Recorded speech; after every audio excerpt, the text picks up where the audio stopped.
Welcome to Current Issues with Dr. Kirk Meighoo for Tuesday, the 12th of June, 2018. I'm glad to have you here. We begin with today's memo, Deadly Delay. This is the grim but stark reality faced every single day by all Trinidadians.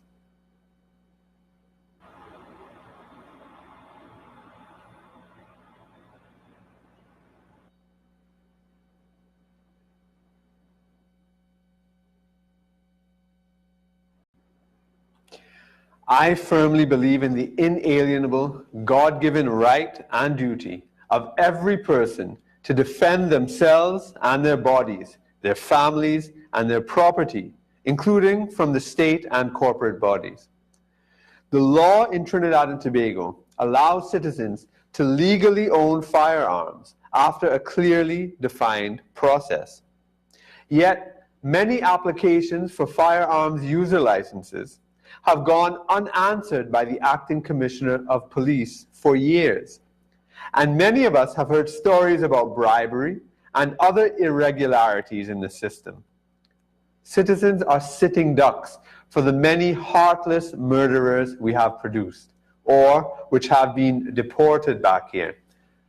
And the police and state are clearly unable or unwilling to stop it. The Arima Business Association is calling to have all current firearms user license applications reviewed and processed, accepted or rejected, as soon as possible. I support that.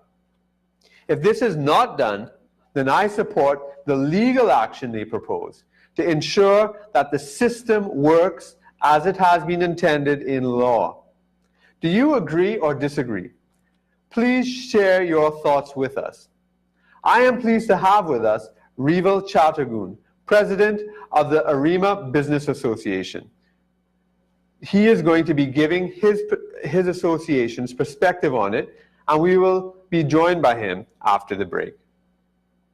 At Passage to Asia, the experience is truly unforgettable. That's perfect for couples, families, and larger groups. Our fully decorated chandelier hall accommodates groups of 300 plus with lower and upper decks. Convenient for weddings, conferences, charity dinners, and fun time with friends.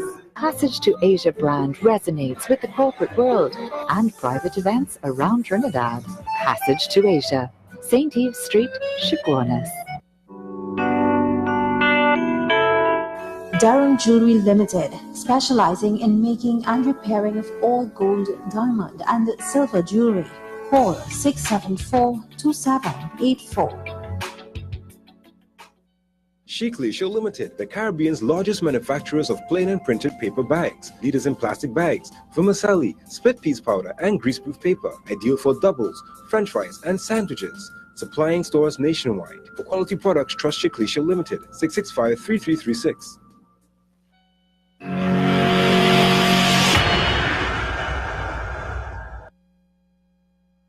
All right, thanks for staying with us.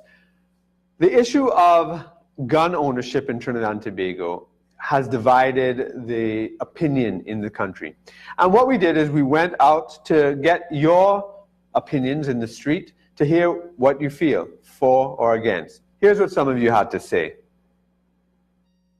I don't see at all it making any sense to give people personal firearms to work. Could have no war in Trinidad. It have no war. Trinidad, one of the best country in the world after Egypt. It have no war. What we going through?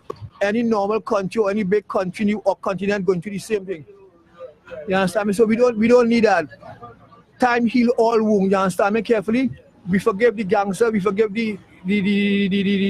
our enemies, and we love the whole world. So we don't need no fire to all fire. What we need, love to all the fire. Like what we need. Give the people love to walk. We don't give them no arm. Give them love and trust and forgiveness to walk. Don't give them no fire. Give them patience to walk with.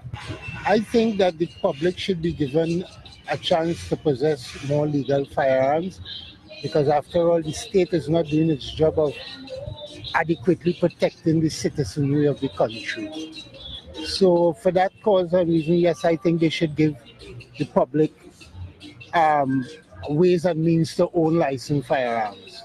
No, I don't find that. I find it in giving less firearm. Less firearm, and the police supposed to deal, and the law supposed to deal with these people that have illegal firearm more serious.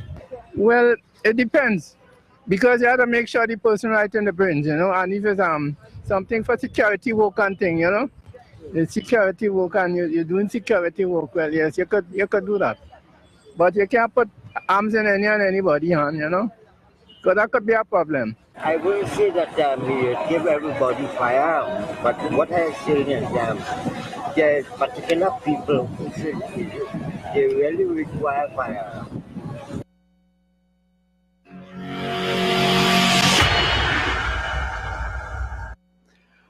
Well, those are some of the opinions that we heard on the street.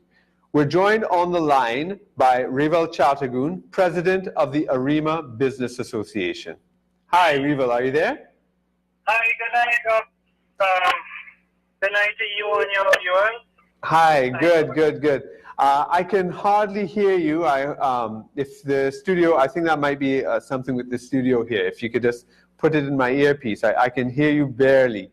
But let me just ask your position. The people in the clip are talking about, many people think that the police should be dealing with crime. You shouldn't be putting more guns in people's hands. So what I want to get from you precisely is, what is the ARIMA Business Association precisely calling for? What is your position?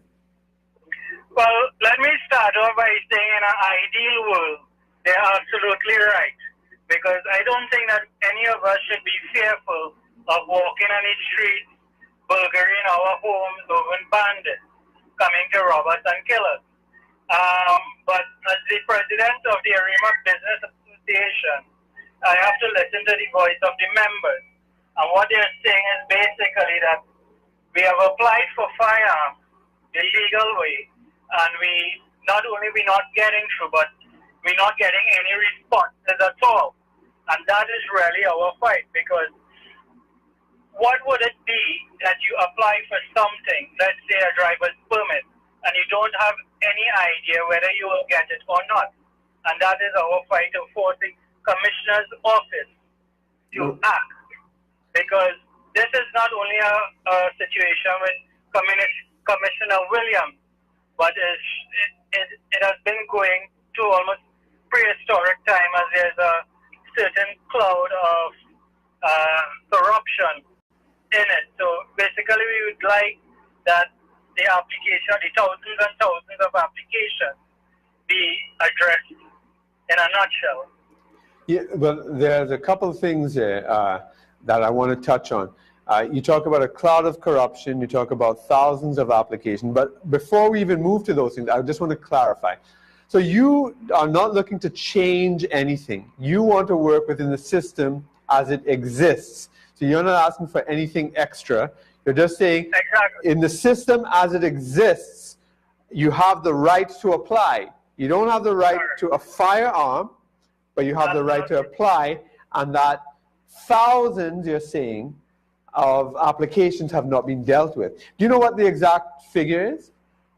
No, I don't know it just yet, but under the Freedom of Information Act, which we are filing for, we would have that information in and around 30 days as well. I see. Well, that's an important point, because the thing is that I guess we're not privy to that information, but because of the Freedom of Information Act, we now are going to get the exact figure. Is that correct? That's correct. Well, that's an excellent move on your part, I have to say, because it's using the system so that the system could work.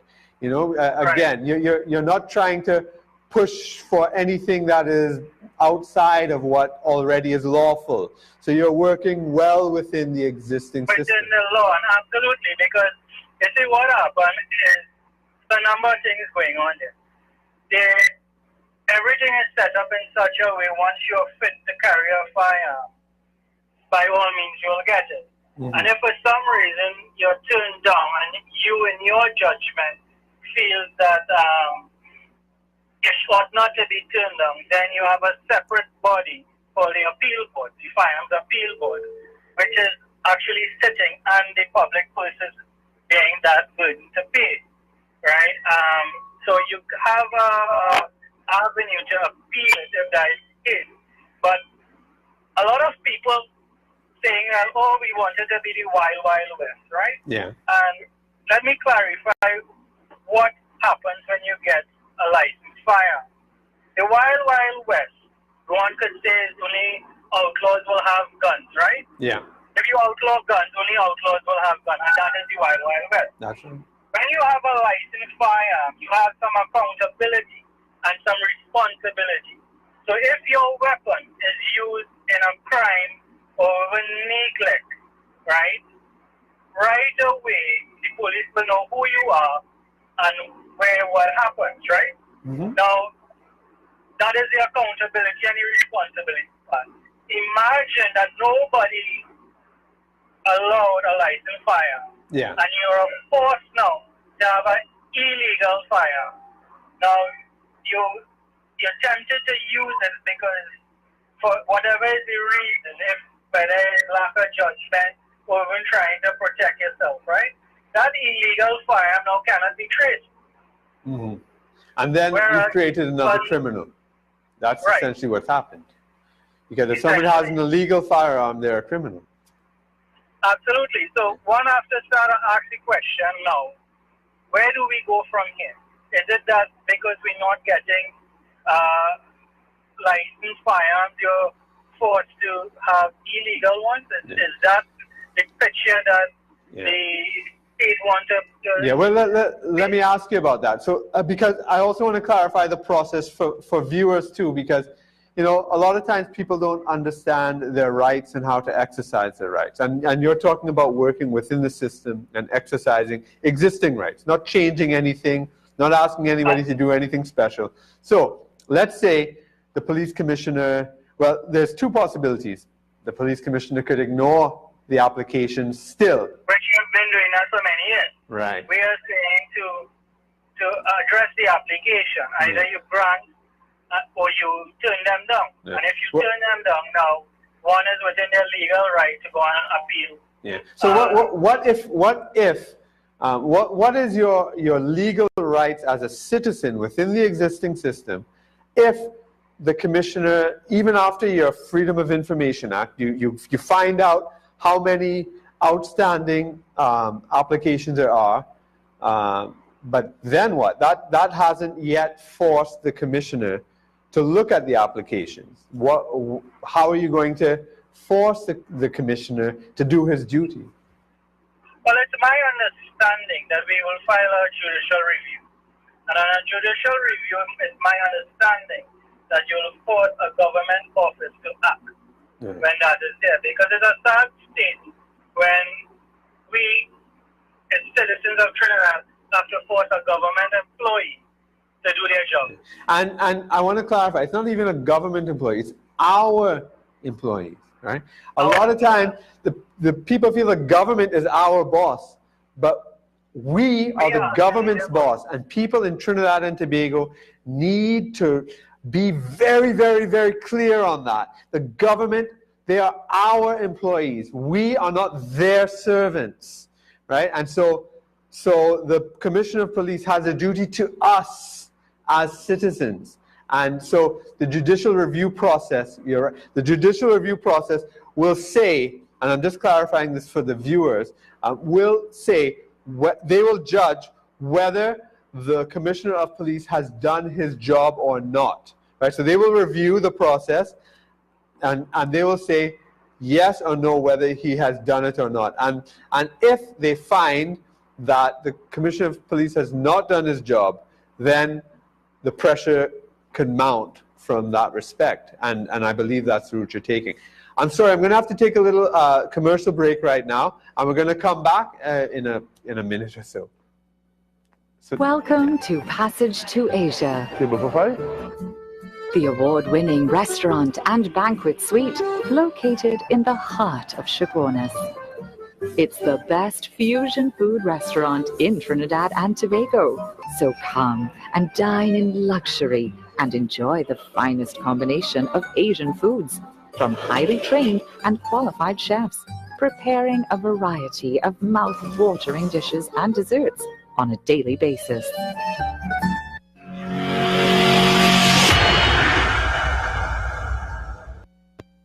Welcome back to Current Issues with Dr. Kirk Meighoo. We have on the line with us Reval Chattergoon, the president of the ARIMA Business Association, and they are pressing for the police commissioner to review the thousands of outstanding firearm user licenses that are sitting there unanswered. So, you know, there's a point you mentioned before the break about corruption. Do you want to elaborate on that? I mean, of course, we have to be very careful about accusing people of corruption. But what are some of the things that people are saying? I mean, you're not making an accusation, but people they have stories. I mean, what are the things that you hear? Well, absolutely, there are a lot of stories surrounding it, but I don't have any evidence. That's right. To really justify that. So. A number of things happen. Mm-hmm. One, the most important, the biggest thing is that the purchaser is saying that the police, whether it be commissioner, whether it be whoever, they want a bribe. Right. A lot of people, and they're really huge amounts, my understanding is. Right. Right. So we're not accusing the commissioner of that, but people are saying, we're not accusing anybody, but people are saying that bribery is taking place, and this is common. People, I mean, bribery does take place in Trinidad and Tobago in the public sector, right? We're not getting away, right? We cannot prove and accuse a particular person at this point unless we have evidence. But bribery does take place, and we must not cover that up. Yeah. No, but it may not only be in terms of the commissioner's office. Yeah. It could be those that are investigating. Exactly. It could be those that have the application form. Yeah. For all you know, right, it could be Mr. Williams taking this stand, so nobody can point any fingers and say, well, I took, bribes and then I sign off. Okay, let me ask you something without, putting yourself in a compromising position. But have you spoken to Commissioner Williams about this issue? I have spoken to him on a number of different forums before even actually getting the office. Acting Commissioner Williams, that's a whole other story, but yeah, sorry. Yeah, but basically what he's saying, which I agree with him, is that he cannot pull out any single file and he has to look at it holistically, and with that I agree. Right, so in other words, there's a process he has to go through as well. Correct. But right? what do you mean that he has to look at it holistically? I don't understand what's meant. Well, he has to look at everybody's files at once. Wait. I just want to cut. That doesn't make sense to me. He has to look at potentially, I don't know what, 10,000 files at once? Is that what you're saying? That is the impression that I get. That doesn't make sense. Simply because that if he pull out the top 100, bottom 100, it might seem as being prejudiced, or it could simply mean that is his way of saying, well, I'll get it when I get it. Yeah. That doesn't make sense. You can't look at 10,000 or 2,000 or 1,000 applications at the same time. So, okay. I mean, but perhaps there is a clearer explanation somewhere that we don't have, but from that it does not seem to hold water there. A lot of times what happens in Trinidad is that when people disagree with the law or the existing system, they just ignore it, and so I don't know if this is a way for surreptitious gun control or something, which would be going against the existing law, and which is why the judicial review route that you're taking, I approve of very strongly. But if you can get the process moving without having to go to court, that's better, for everybody to just do the job that they're supposed to do. The backup plan will be probably having to write the Prime Minister, because he's the head of the Security Council, right? Okay. And once they do that, right. So let's go to another possibility. Let's say he reviews everything, and then he denies everybody. Listen, he denies everybody, it's a simple case that everybody who has a reason to be denied, because we could go to the appeal board. The appeal and board. The appeal board now will have to ask for his reason. Well, why is it that he turned them down? Right. And I So, hope that so just to clarify with the viewers again, because I want to emphasize the rights that people have. Now, although that might be a bureaucratic nightmare having everybody go to the appeal board, but the fact of the matter is that you as a citizen have a right to appeal a decision that's made.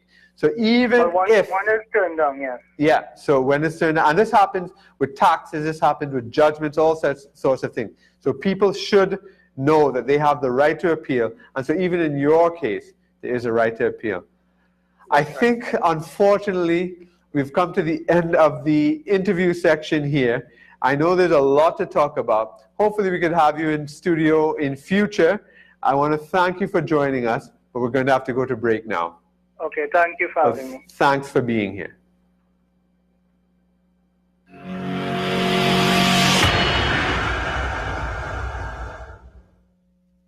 Welcome to Passage to Asia, the award-winning restaurant and banquet suite located in the heart of Chaguanas. It's the best fusion food restaurant in Trinidad and Tobago. So come and dine in luxury and enjoy the finest combination of Asian foods from highly trained and qualified chefs, preparing a variety of mouth-watering dishes and desserts on a daily basis.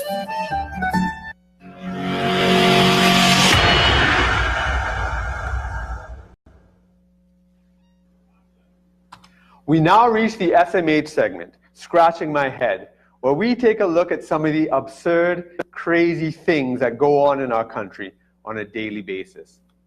Perplexing priorities for children. This weekend, newspapers highlighted President Weeks, emphasizing a greater focus on children and how they are raised in our society. This reminded me of the recent, totally misdirected change that was made to the legal age of marriage in the Hindu and Muslim marriage acts.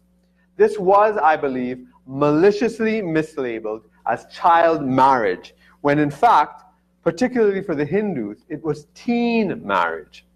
Teen marriage and child marriage are two very different things and paint completely different pictures. The age of marriage was raised to 18, supposedly to focus on so-called child welfare. In fact, it has done quite the opposite. The state has now mandated that a pregnant 14-year-old or a pregnant 17-year-old become a single mother, and the child is raised out of wedlock. This is state-mandated teen single motherhood. What madness! Study after study has shown that coming from a married, two-parent home is the single best predictor of a child's success in school, in the job market, and in their own marriages. Being raised by a single parent, usually a single mother, results in children that are twice as likely to drop out of secondary school, 2.5 times as likely to become teen mothers, and 1.4 times as likely to be out of school and out of work. Children in single-parent homes or with even unmarried parents also, on average, have lower grades, a lower desire to go to university, and poorer attendance records. As adults, they have higher rates of divorce, and so continue the cycle. These patterns exist even after taking into account differences in race, parents' education, number of siblings, residential location.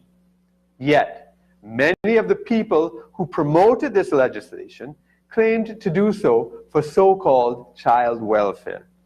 In reality, many of them are feminists and liberals who actually are against the dominance of traditional marriage, traditional family structures, and promote single motherhood.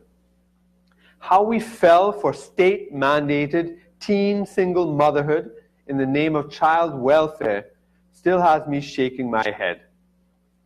Well, that's it for this week's show. Next week, we'll be off for Labor Day, but be sure to join us the following Tuesday for another enlightening show. In the meanwhile, check out my Facebook page and we can continue the discussion there. Take care and have a very productive rest of the week. Happy Father's Day and happy Labor Day.